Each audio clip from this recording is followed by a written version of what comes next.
32 number renovate করার একমাত্র উপায় হইতেছে ওটারে বুলডোজার দেয়া ছাত্রাইয়া মাটির সাথে মিশায়। ওটারে চিরদিনের জন্য জয় বাংলা।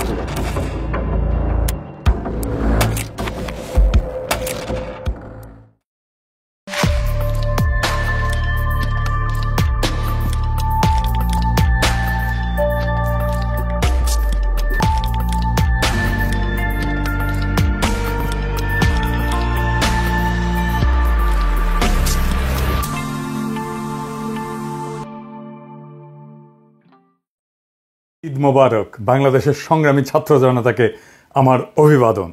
ফ্যাসিবাদের আতুর ঘর ধানমন্ডি 32 নাম্বার মাটির সাথে মিশা দেওয়া হয়েছে বুলডোজার দিয়া।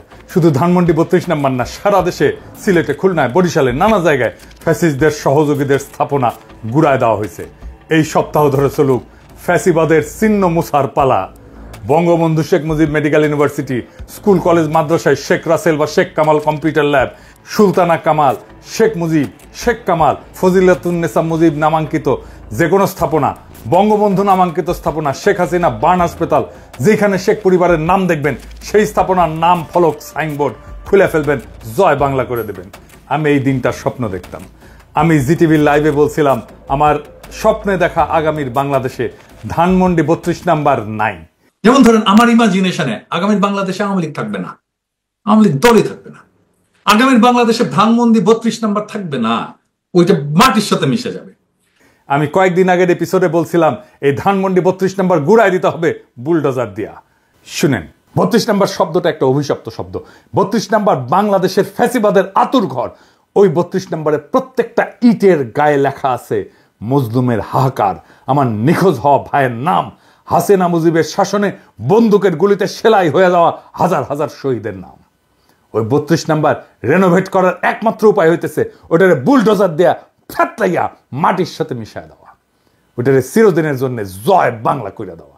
ওই কাজ আমরা করব, একদিন করব, আজ না হোক কাল করব। ওইটা রেনোভেট যে করতে আসবে তারও সানডে মানডে ক্লোজ করে দিব। ইনকিলাব জিন্দাবাদ। 5ই আগস্ট যেইভাবে আসছিল অকস্মাৎ, ঠিক সেইভাবে 6 মাসের মাথায় আর একটা অপ্রত্যাশিত ইতিহাস রচিত হলো। ধানমন্ডি 32 নাম্বার ধুলিস্যাৎ হয়ে গেছে। এইটা সাহেব পার্টি সং হবে, পার্টি সং। ভিডিও দেখান যে কেমনে জয় বাংলা হইতেছে। যদিও এই ভিডিওটা রেকর্ড করার সময় আধা ভাঙা হয়েছিল, আশা করি সকালে একেবারে পরিষ্কার হয়ে গেছে। সত্যি কথা বলতে কি, আমি নিজেও আশা করি নাই ধানমন্ডি 32 নাম্বার আসলেই মাটির সাথে মিশা দেওয়া যাবে, কিন্তু গেছে। এর রাজনৈতিক তাৎপর্য অপরিসীম। এর অর্থ এইটাই, বিপ্লবের আগুন এখনো নেভে নাই। আমাদের ফ্যাসি বিরোধী জাতীয় ঐক্য এখনো সজীব আছে। যখন গণরোষে খুনি শেখ হাসিনার বাবার বাড়ি আগুনের লেলিহান শিখায় পুড়তে পুড়তে এবং ভেঙে ভেঙে খান খান হইয়া যাইতেছিল, সেইখানে উচ্চারিত সবচেয়ে জনপ্রিয় স্লোগান ছিল 32 না 36, 36, 36, 36 দিয়ে 32 মুছে গেল। যারা এই কাজে প্রত্যক্ষভাবে অংশ নিছেন, যারা রাতে বুলডোজার, এক্সকাভেটর আর চালক পাঠাইছেন, আমি তাদের নাম বলতেছি না, এই গভীর রাতে নানা জায়গায় থেকে তাদের আমাদের কৃতজ্ঞতা, অভিবাদন, সালাম। এই কাজে কিছু অন্তরে আওয়ামী লীগেরা কষ্ট পাইছেন। সংবিধান সংস্কার কমিটির সদস্য ফিরোজ আহমেদ এই ঘটনায় উস্কানিদাতাদের বিরুদ্ধে ব্যবস্থা নিতে বলছে এতে ভারতের লাভ হবে। আবার দেখেন রাখাল রাহা, ওই যে কইছিলাম না, রাখাল রাহা সেও কইছে এতে নাকি ভারতের লাভ হবে। আবার দেখেন দিল্লি স্টার কি লিখেছে, সে এডিট করেছে, প্রথমে বলছে মব গেছে ওইখানে, হারামজাদা পরে এডিট করে প্রোটেস্টার লিখছে। হারামজাদা আমরা মব, এরা জিন্দেগিতে ভালো হবে না। এরা 10 জনমের জাউরা ডেইলি স্টার। এরা একই সাথে আওয়ামী লীগ আর ইন্ডিয়ার লেসপেন্সার দালাল। এদেরকে বাংলাদেশের মাটি থেকে এইভাবে উচ্ছেদ না করলে বাংলাদেশের কোনো মুক্তি নাই। আর এই বামেরা, ওনাদের ধারণা ইন্ডিয়ার এজেন্সি করাইছে এইটা, এতে ইন্ডিয়ানরা লাভবান হবে। এটাই তত্ত্ব দিবে হাসিনার দলকে নির্বাচন করতে না দিলে ইন্ডিয়া লাভবান হবে। হাসিনাকে নির্বাচন করতে না দেওয়াটা ইন্ডিয়ান প্ল্যান। হাসিনা বিচার করলে ইন্ডিয়া লাভবান হবে। এমনকি ভাঙার সময় নারায় তকবীর বলে ধ্বনি দিছে, তাতেও নাকি ইন্ডিয়ার লাভ হবে। এরাই বলেছিল এই পুন্দে আলোর ডেইলি স্টারের সামনে জিয়াফতে ইন্ডিয়ার লাভ হবে। মানে যা কিছু আপনার শক্তির প্রকাশ, যা কিছু আপনার আইডেন্টিটি, যা কিছু আপনার রাজনীতি, সেটাই ইন্ডিয়ার লাভ হবে বলে থামায় দেওয়ার চেষ্টা করা হয়। প্রফেসর ইউনূসের আয়না ঘরে যাইতে দেয় না আর্মি। সরকারের এই ক্ষমতাহীনতা কার জন্য হয়েছে? এইসব সুশীলদের জন্য, এইসব বামেদের জন্য, এইসব ইন্ডিয়া প্রেমীদের জন্য। এখন এরা কান্নাকাটি করে, ধানমন্ডি 32 নম্বর গুড়ায় দেওয়ার এই ঘটনা প্রফেসর ইউনূসের সরকারের শক্তি বাড়াইছে, ছাত্রদের শক্তি বাড়াইছে। আমরা আবার জুলাই আগস্ট বিপ্লবের শক্তিকে সংহত করতে পারছি। এই প্রথম ছাত্ররা 5ই আগস্টের পরে একটা সিগনিফিক্যান্ট রাজনৈতিক কর্মসূচিকে সফল করতে পারলো। এইটা ইন্ডিয়ার দালালদের পছন্দ হইতেছে না, ওদের পুচ্ছে আগুন ধরে গেছে। আমারেও রয়ের এজেন্ট বলা হয়। আবার এইদিকে আমার মৃত্যু পরোয়ানা জারি করেছে, আমার নাকি কোপানো হবে, অ্যাসিড ছুড়ে মারা হবে ইত্যাদি প্রকাশ্যে হুমকি দেওয়া হয়েছে। দেখেন ভাইজান, আমরা যদি মরে যেতে হয় তাহলে কি কোনো অসুবিধা আছে? আমার সাথে ঢের কম বয়সের ছেলেমেয়েরা জুলাই আগস্ট বিপ্লবে প্রাণ দিচ্ছে, আমারও না হয় প্রাণ গেল, কিছু যায় আসে। আমার ফাইটটা করার দরকার ছিল, সেটা শেষ হয়েছে। এই ফাইটটা দিব জন্য প্রাণ বাঁচাইতে পালাইছিলাম। এখন জান থাকলেই কি না থাকলেই কি, ভয় দেখায় আমরা থামানো যাবে না। তবে ওরা কিন্তু পারে। বাসন্তীর জাল পরা ছবি যে তুলছিল না ফটোগ্রাফার আফতাব সাহেব, অনেক দিন পরে তার অ্যাপার্টমেন্টে কুপায় মারছে। মেজর বজলুল হুদার ভাগ্নিরে গাড়ি চাপা দিয়ে মারছে। শুধু তো আওয়ামী লীগ না, সাথে আছে ইন্ডিয়া। ওরা নানা শয়তানি করার চেষ্টা করবে। হাত থাকলে কিছুই করতে পারবে না, আর না থাকলে কিছু কইরাও লাভ নাই, বুঝছাও। তাই ফিয়ামানিল্লাহ, দোয়া করবেন। এইবার দেখে নেই গতকাল সকালে কোন বার্তা দিছিলাম এই ঘটনা ঘটার আগে, শুনেন। আসসালামু আলাইকুম। আজ রাত 9টায় গণহত্যাকারী, খুনি, নির্লজ্জ ফ্যাসিস্ট হাসিনা ছাত্রদের উদ্দেশ্যে বক্তব্য দেওয়ার খায়েশ করেছে। এই স্পর্ধার জবাব দিতে হবে। এই স্পর্ধার জবাব দেব আমরা ধানমন্ডি 32 নাম্বার গুড়িয়ে দিয়ে। যেই মুহূর্তে সে বক্তব্য দেওয়া শুরু করবে সেই মুহূর্তে আপনারা দলে দলে আসবেন, ধানমন্ডি 32 নম্বরে বুলডোজার নিয়ে আসবেন। বুলডোজার না পাওয়া গেলে হাতুড়ি শাবল গাইতি নিয়ে আসবেন।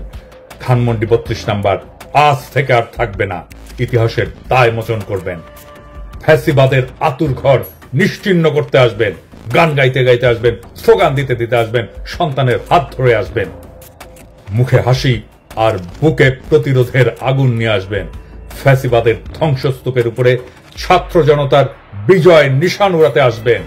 আজ রাত 9টায় সেই ইতিহাস রচিত হোক।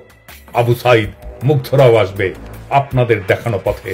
আসেন, অসমাপ্ত কাজ আজ আমরা সম্পাদন করি, ইতিহাসের দায় মোচন করি। ধানমন্ডি 32 নাম্বার থাকবে না। ছাত্র জনতা ঐক্য জিন্দাবাদ, ইনকিলাব জিন্দাবাদ। এই মুহূর্তে প্রফেসর ইউনূসের সরকারের দরকার তার ক্ষমতাকে সংহত করা।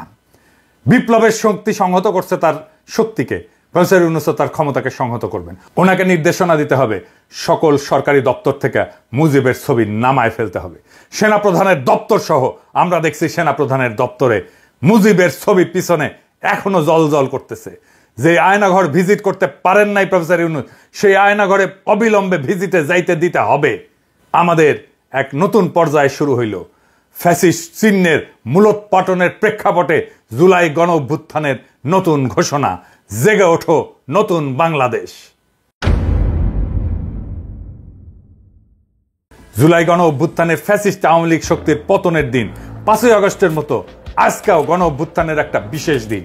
বাংলাদেশের দেশপ্রেমিক বিপ্লবী জনতা আবার রাখছে। এর মধ্য দিয়ে জুলাই গণ অভ্যুত্থানের প্রথম ধাপ পূরণ হইল। এখনই সময় গণ অভ্যুত্থানকে সফল করার জন্য সুচিন্তিতভাবে দ্বিতীয় ধাপে আগায় নিয়ে যাওয়া। তাই বিশেষ এই ঐতিহাসিক মুহূর্তে দেশ, জাতি, সাধারণ মানুষের স্বপ্ন আকাঙ্ক্ষা পূরণে লড়াইরত মানুষের সামিল হিসাবে আমার সকল রাজনৈতিক, অরাজনৈতিক বন্ধু, মঙ্গলাকাঙ্ক্ষী, সহযোদ্ধা, সকল দেশপ্রেমিক মানুষের কাছে এই ঘোষণা হাজির করতেছি। গত 16 বছর ছিল বাংলাদেশের ইতিহাসের একটা অন্ধকার অধ্যায়। এই সময় ছিল একটা নির্মম ফ্যাসিবাদী শাসনের উত্থান, যা আমাদের গণতান্ত্রিক অধিকারগুলোকে ধ্বংস করছে, একে একে আমাদের কণ্ঠরোধ করছে এবং জাতিকে এক শঙ্কাময় অবস্থায় ঠেলে দিছে। ফ্যাসিস্ট হাসিনার নেতৃত্বে অবৈধ সরকার ক্ষমতার মোহে অন্ধ হইয়া আমাদের গণতন্ত্রের ভিত্তি ধ্বংস করছে, রেখে গেছে অত্যাচার, দুর্নীতি, জুলুম আর মানবাধিকার লঙ্ঘনের চিহ্ন। উন্নয়নের বুলি আর সন্ত্রাসবাদের বিরুদ্ধে লড়াইয়ের নাম কইরা হাসিনার ফ্যাসিবাদী সরকার এমন আইন প্রণয়ন করছিল যা আমাদের বাক স্বাধীনতা, সমাবেশ, সংগঠনের অধিকার কেড়ে নিছিল। বাংলাদেশকে পরিণত করছিল একটা ক্লাসিক ফ্যাসিস্ট রাষ্ট্রের ক্লাসিক উদাহরণে। ভিন্ন মতকে নির্মমভাবে দমন করা হয়েছে, সাংবাদিকদের মুখ বন্ধ করা হয়েছে এবং রাজনৈতিক বিরোধীদের অপহরণ করা হয়েছে, কারাবন্দী করা হয়েছে, হত্যা করা হয়েছে, দেশ ছাড়া করা হয়েছে। আইন শৃঙ্খলার পরিবর্তে দেশ পরিচালিত হয়েছে এক নায়ক হাসিনা এবং তার মাফিয়া চক্রের ইচ্ছা মতো। আর বিচার ব্যবস্থা পরিণত হয়েছিল প্রহসনে। তার শাসন আমলে দুর্নীতি ফুলে ফেঁপে উঠছিল, যেখানে সরকারি কর্মকর্তারা জনগণের সম্পদ লুইটা নিজেদের পকেট ভরিছে, জনগণের সেবা অবহেলিত হয়েছে, অর্থনীতি স্থবির হয়ে পড়ছে এবং দারিদ্র আরো গভীর হয়েছে। অগণিত বাংলাদেশি নাগরিক তাদের জীবিকা নির্বাহে হিমশিম খাইছে। বাংলাদেশকে তৈরি করে ফেলা হয়েছিল ভারতের নয়া উপনিবেশে। বাংলাদেশের বাজারকে উন্মুক্ত করে দেওয়া হয়েছিল ভারতের লুটপাটের জন্য।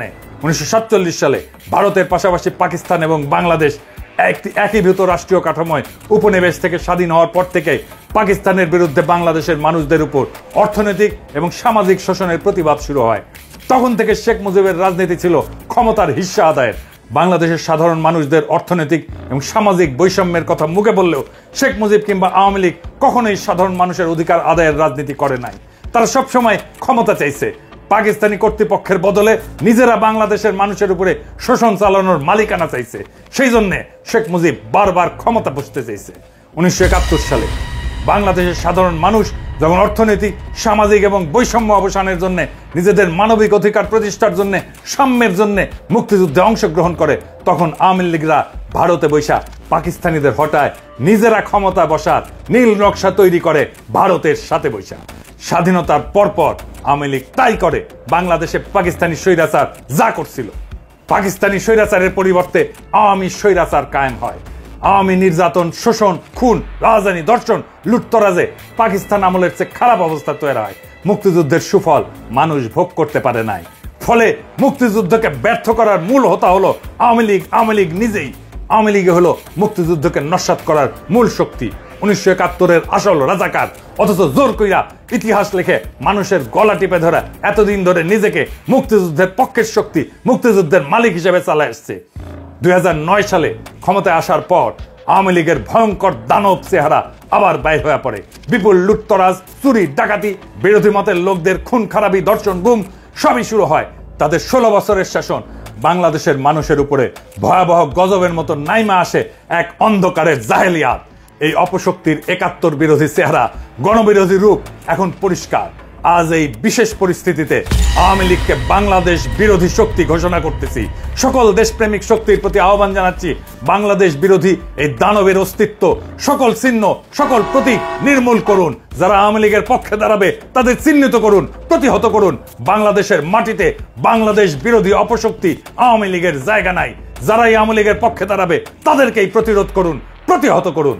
গণহত্যাকারী ফ্যাসিস্ট হাসিনা ও তার শাসনের যাবতীয় রাষ্ট্রযন্ত্র, বর্তমান প্রশাসন, সেনা, পুলিশ, বিভিন্ন সরকারি সংস্থায় ঘাপটি মেরে বসে থাকা দেশদ্রোহী আওয়ামী দালাল 2024-এর গণ অভ্যুত্থান নস্যাৎকারী দুর্বৃত্তদেরকে চিহ্নিত করার নিমিত্তে ট্রুথ অ্যান্ড রিকনসিলিয়েশন কমিশন গঠন করতে হবে এবং তার মাধ্যমে সেসব অপরাধীদের বিচার এবং শাস্তি নিশ্চিত করতে হবে। অতি সত্বর সংবিধানের মূলনীতির প্রশ্নে গণভোটের আয়োজন করতে হবে এবং সব স্টেক হোল্ডারদের সাথে আলাপ আলোচনা করে এসব কাজ করার উপযোগী সরকার গঠনের জন্য ডাক দিতে হবে। যেসব হাজারো শহীদ তাদের জীবন উৎসর্গ করছেন এই অত্যাচারী শাসনের বিরুদ্ধে লড়াইয়ে, তাদের আত্মত্যাগ ব্যর্থ হইতে দেওয়া যাবে না। এখন আমাদের সুযোগ আসছে একটা নতুন বাংলাদেশ গড়ার, একটা বাংলাদেশ যা হবে স্বাধীন, ন্যায়ভিত্তিক, সমৃদ্ধ। আমাদের গণ অভ্যুত্থানের প্রথম ধাপ সফল হয়েছে। ফ্যাসিস্ট শেখ হাসিনা আর তার সন্ত্রাসী সংগঠন আওয়ামী লীগকে ক্ষমতা থেকে উৎখাত করা হয়েছে। বিদ্যমান সংবিধান 36 জুলাই গণ অভ্যুত্থানের মাধ্যমে শূন্যতায় পরিণত হয়েছে। এই ঘোষণাই হবে নতুন শাসন ব্যবস্থা এবং রাষ্ট্র পরিচালনার ভিত্তি। এখন দ্বিতীয় ধাপে আমাদের কাজ হইল সামাজিক ন্যায় বিচার, সাম্য এবং মানবাধিকারের ভিত্তিতে একটা নতুন দেশ গড়া। এর জন্য প্রয়োজন বর্তমান সরকারকে আরো বেশি অন্তর্ভুক্তিমূলক, আরো বেশি সম্প্রসারিত এবং প্রয়োজনে বিভিন্ন রাজনৈতিক দল, পেশাজীবী, ছাত্র জনতার প্রতিনিধিত্ব এবং অংশগ্রহণের ব্যবস্থা করা, যাতে জুলাই অভ্যুত্থানের সাথে থাকা সকল শক্তিকে একসাথে নিয়ে অভ্যুত্থানের জন আকাঙ্ক্ষা বাস্তবায়ন নিশ্চিত করা যায়। সামরিক বাহিনীর উপরে অন্তর্বর্তীকালীন সরকারের পূর্ণ কর্তৃত্ব নিশ্চিত করতে হবে। ভারতপন্থী দুর্বৃত্ত জেনারেলদের সেনাবাহিনী থেকে বহিষ্কার করতে হবে। আসেন আমাদের শহীদদের স্মৃতি শ্রদ্ধার সাথে ধারণ করে এমন একটা বাংলাদেশ গড়ি যেখানে বৈষম্যহীন সমাজ ব্যবস্থা প্রতিষ্ঠিত হবে। একটা দেশ যেখানে প্রত্যেক নাগরিক তাদের বিশ্বাস যাই হোক না কেন, পটভূমি যাই হোক না কেন, ধর্ম যাই হোক না কেন, মর্যাদা এবং সম্মানের সাথে বিবেচিত হবে, যা বাংলাদেশের জনমানুষের সঠিক ঐতিহাসিক বিকাশ এবং সাংস্কৃতিক সিলসিলা ধারণ কইরা বিশ্ব মানবের অগ্রযাত্রায় সামিল হবে। আসেন আমরা এমন একটা বাংলাদেশ গড়ি যা হবে বিশ্বের নির্যাতিত মানুষের জন্য আশার বাতিঘর। 4টা মূলনীতিতে দেশকে আবার ঐক্যবদ্ধ করি। আমাদের যার যার রাজনৈতিক লক্ষ্য যাই থাকুক না কেন, এই 4টা নীতিতে আমরা ইস্পাত কঠিন ঐক্য ধরে রাখবো। 1 নম্বর, আওয়ামী বাকশালী রাজনীতি নির্মূল। 2 নম্বর, ভারতীয় আধিপত্যবাদ নির্মূল। 3 এবং 4 নম্বর, সাম্যের এবং ইনসাফের রাষ্ট্র প্রতিষ্ঠা। জুলাই গণ অভ্যুত্থান জিন্দাবাদ, ইনকিলাব জিন্দাবাদ।